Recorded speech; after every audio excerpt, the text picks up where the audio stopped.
Hey everybody, Joe here from Avalon Accounting, and today we're covering how to hire a bookkeeper for your small business. So there's 5 steps here, and I think this will be useful for you even if you already have a bookkeeper and you're looking at switching bookkeeper, or you're not really sure whether your bookkeeper is providing you the right advice. But it's especially going to be useful for those that are hiring a bookkeeper for the first time. So all that and nothing else coming right up.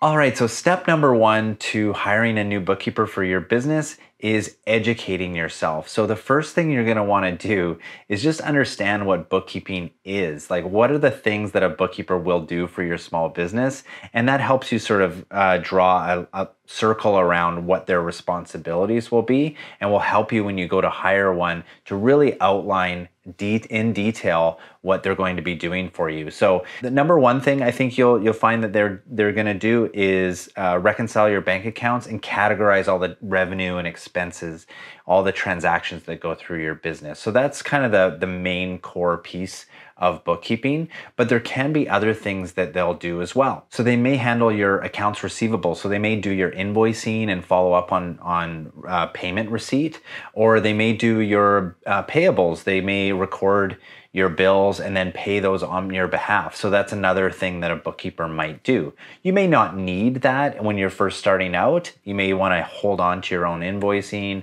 your own bill payments, just to save on cost. And the other thing they might be able to do for you, and you should ask this of course, but is treasury management. And that's like paying off your credit cards, making sure there's the right cash in the different bank accounts, especially if you have payroll and maybe that comes out of a specific business account of yours. They can sort of manage the cash to make sure it's in the right places. And the last thing they may do is file your sales tax and make sure that's paid on time. So that's another one they might do. And actually, finally, is they may process your employee expense reports if you have employees that incur expenses on your behalf. So they may be able to prepare those for you, and then you approve them and they pay them out based on that approval. So those are some of I think most of the things that they would do for you. If there's any others, comment below. I think I captured all of them. The other thing you're going to want to educate yourself on is what are the different bookkeeping options out there. I mean, who do you hire? How do you hire somebody? And what are the different types of bookkeepers out there? So I think the number 1 thing, and often new business owners will blow past this even though it's a good option, is to do it yourself. So do a bit of training. We have a training course, but there's lots out there just on how to do your own bookkeeping. And with a little knowledge there, you can save yourself some money and really get close to your finances and be able to understand how it all works. So that's a big one that people miss, but the DIY option is out there. I know some people are completely allergic to it, would never do it, but just something to consider on that side. The second option is to hire a freelancer. So you may see like a bookkeeper sort of start their own little small business as a sole practitioner and have a number of clients. So that's a really good option for a lot of people. Tends to be a lower cost option, but does have some drawbacks in the sense that, you know, if this person goes on vacation or gets sick or does a career change, you're going to be sort of left in the wind a little bit, and you might have some business interruption. So just something to consider there on those sides. The third option is to hire a company like Avalon or any other bookkeeping and accounting company out there. And the advantage here is that you will have that coverage. Maybe they have a number of bookkeepers on staff, so somebody can fill in if somebody's away,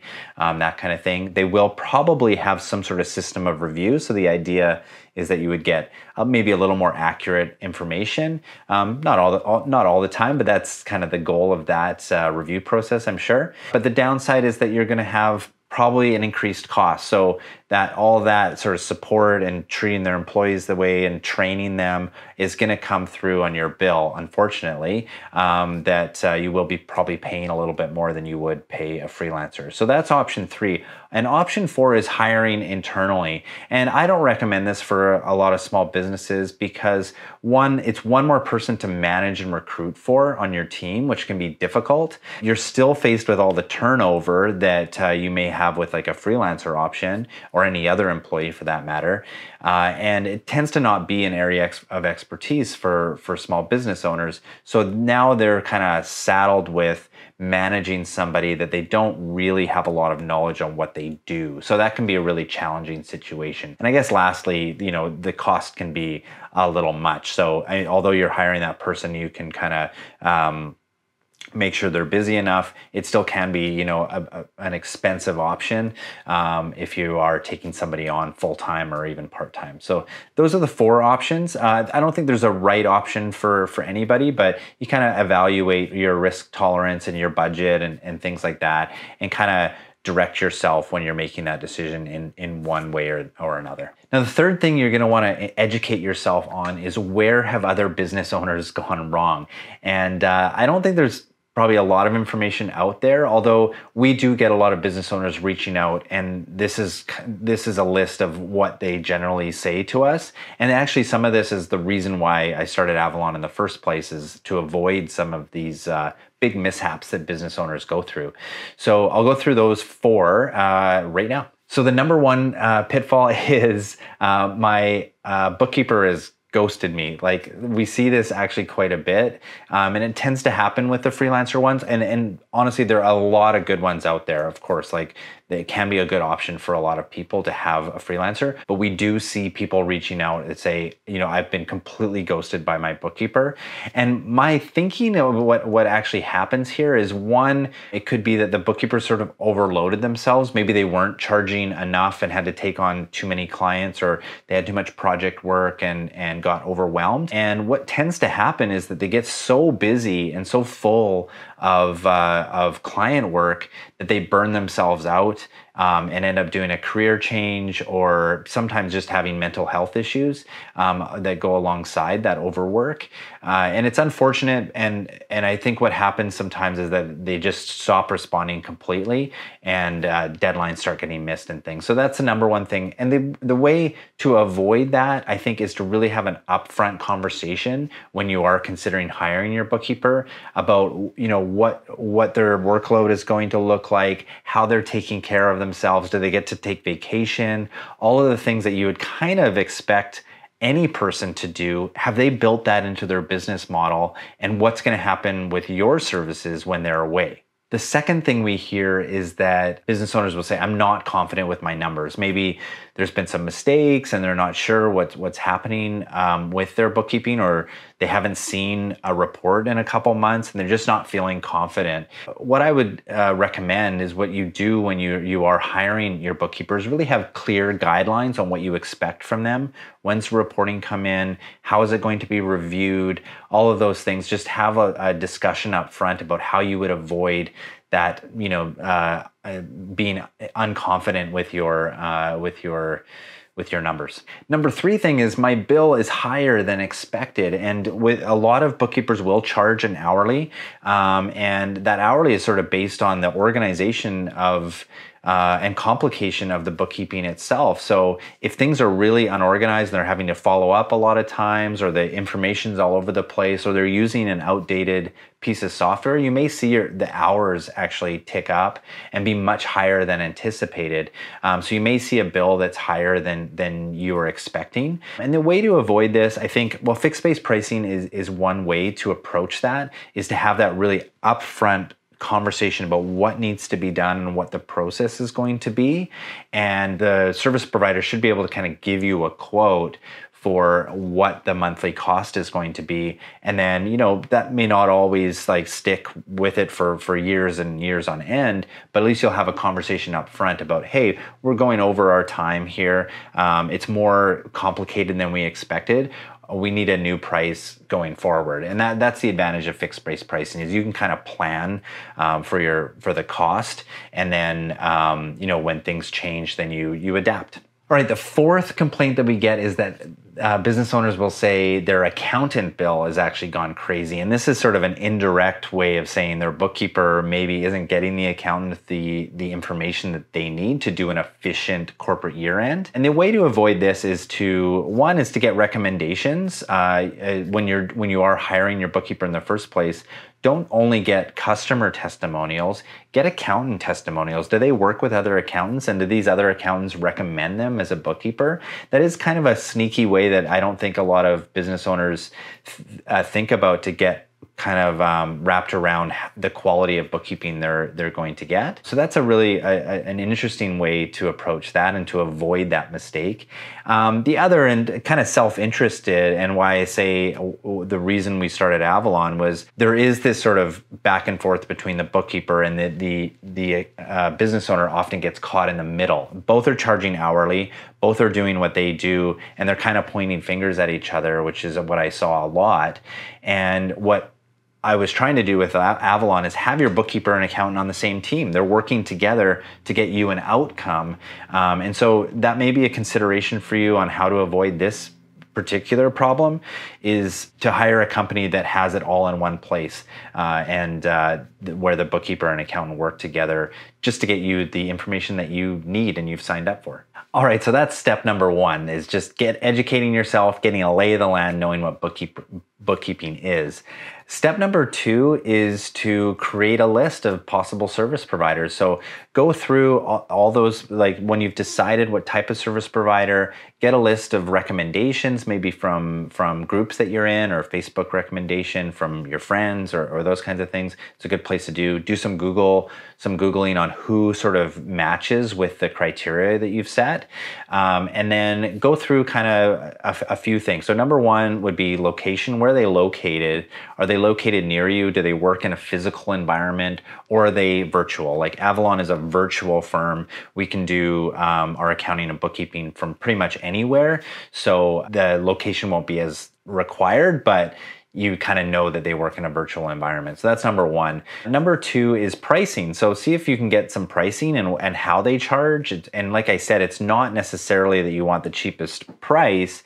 It's that you kind of want at least some indication that they've thought about this. They have a pricing model that's going to work for you, that you'll be able to kind of understand what your cost is going to be. Number three, and this again, sorry, this is getting a little bit Avalon specific, but I have put a lot of thought into this, and that's the vibe. So what kind of vibe do you get from this company or bookkeeper that you're going to work with? Is it someone you're going to enjoy working with and that sort of shares your worldview? I think that's a kind of an under appreciated factor in when you're hiring somebody, is are you actually going to enjoy working with this person? Are they actually going to bring some lightness to your day, or is it going to be a little bit mundane and you feel kind of bad bothering them, that kind of thing? And the last one is other services. Do they offer complementary services, or are you going to have to find other service providers? So two ones that pop right out would be your payroll, who's going to do your payroll, and number two would be accounting services, who's going to do your accounting services. So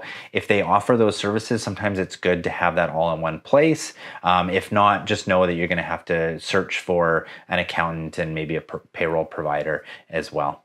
All right, step number three is interviewing. So now that you have this short list of service providers that you're looking at, do some interviewing, ask them some serious questions, because let me tell you, if you don't ask these things up front, it doesn't get any easier to ask them later. And often a little bit of this prevention and a little bit of this time and work that you're doing in the hiring process or just the vetting process, it's gonna save you so many headaches later. All right, so question number one would be, how much do you charge? Get an idea of what it's going to cost for you each month or each year to get your bookkeeping done. So they should be able to provide you with some sort of quotation or ballpark figure at this point. They may just ask for more information to give you a specific quote, but they shouldn't be shunning away from that conversation. Question number two, and this is underestimated, it really sets the tone, is what are your service deliverable dates? When will you be getting your reports? So this can be really critical, I think, in the early stages, and seeing how the service provider responds to this. If they get a little bit slippery with giving you dates on this, it's usually an indication that you need to be a little bit worried, because these service providers should be able to provide you with a solid date of when you can receive your reports. Maybe they have an estimated date, and then they may be able to do it early, but there should be a date that you can set and put on your calendar that you should have reports in your inbox by.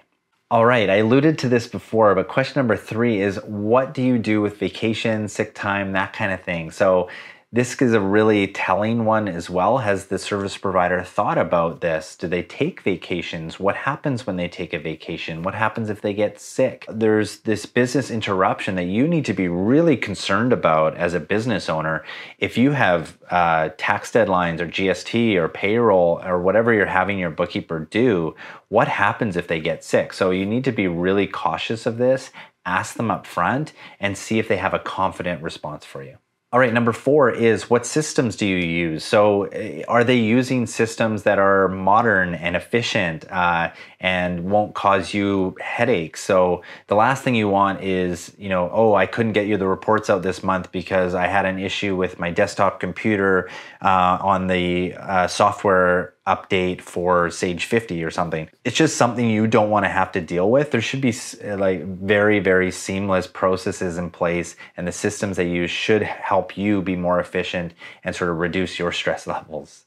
All right, question number 5 would be, what do you need from me to complete the bookkeeping? And I think as business owners, we do want to just, push off as much as we can, but bookkeeping is not something that you can just abdicate over to somebody. They're going to need information from you, and they should be able to answer really clearly about what they need from you to complete the bookkeeping each month, and maybe even some ideas on how to reduce your input into the bookkeeping each month so that it can get done without needing you or any information from you. All right, question number 6 would be, who will I be working with? I think this is underestimated as well. Like if you go with a company, if you're going for a sole practitioner, you'll know kind of that you're working with that person. But if you're going with a company, it's a good idea to get an indication of, who am I going to be working with? What happens if they're not performing in their duties? So do you have an escalation procedure? Like who's responsible for me, and who do I reach out to that's really going to give me the answers that I need? So just something to ask I think in the interview is, who am I going to be working with, and is that going to work for you? And quickly, the last one is, I've already said it, but it's worth reiterating, is, do you have any accountants that would recommend you, or do you have any accountant testimonials? And just see if they do have some accountants that they work with that would be happy to say, yes, this bookkeeper is fantastic and you should hire them. All right, so step number 4 is to select your bookkeeper. So now that you have all the criteria, you've done the interviews, you've got a good feel for who you're going to hire, the next step is to actually hire them to sign an engagement. So that's number 1. Do you have an engagement letter to sign with them that outlines their responsibilities, the timelines, the services that they're doing? Make sure you get this in writing, because if things go off the rails a little bit, you're going to have something to point to and say, no, I'm supposed to get reports by the last day of the month, and that's not happening right now. We need to fix this. So make sure you do have an engagement letter in place. They should be able to provide that to you. That shouldn't be for your responsibility, but they should be able to send you their services and the pricing and all of that in one document, and it's just protects everybody. And number 2 is get an onboarding checklist. So there's lots of things that need to be done when a bookkeeper takes over your bookkeeping. Make sure that they have a checklist and they're marking all these things off. So do they need CRA access? They need to get that. Do they need bank access or a bank card? Get them access to that. All the things that you have for systems that they're going to need, they need to check off that list. So just make sure that they're onboarding you in the right way, and that it's going to be seamless and save you headaches over the long term. You're not getting constant requests for a bank statement or something when they should have access to that.